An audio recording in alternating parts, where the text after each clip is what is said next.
Hey baseball fans, how's it going? Hayden here. And in today's video, I'll be going over how the New York Mets have officially traded away James McCann. So let's stop wasting any more time and let's dive right into it.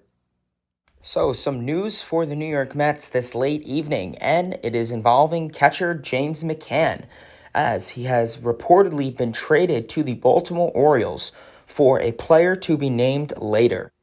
McCann currently has 2 years left on his contract and $24 million.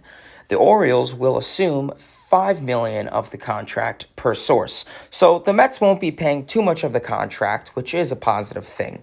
The Mets sending James McCann away is a move that makes sense. For starters, the 2 year that McCann wore a Mets uniform, he really played at an abysmal level, where he posted a slash line at 220, 282, and 328, along with an OPS of 610, an OPS plus of 70, 13 homers, 64 ribbies, 161 strikeouts, and an infinity amount of ground ball outs.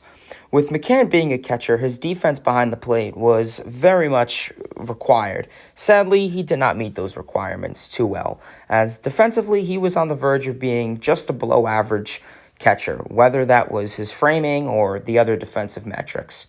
So we could clearly see that McCann did not play at an acceptable level with the Mets. And with the New York Mets already having 3 other catchers in the recent signing of Omar Narvaez, along with Tomas Nido and prospect Francisco Alvarez, it really seemed foolish and arbitrary for the Mets to carry 4 catchers on their roster.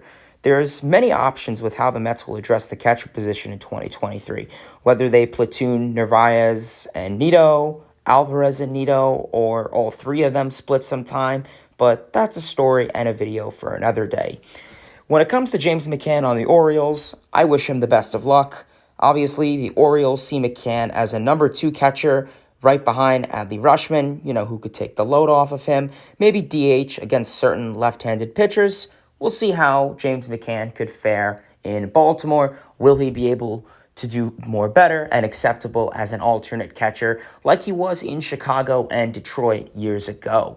So we are just going to have to see. Personally, I think this was the best move to make.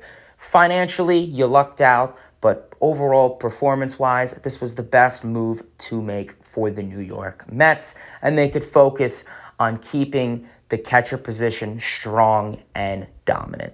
Alrighty, baseball fans, and that is the end of this video. Please feel free to give this video a like, comment, subscribe, and please, baseball fans, feel free to let me know in the comment section below. What are your thoughts on James McCann leaving? For it, against it, so-so? Be very interested to hear.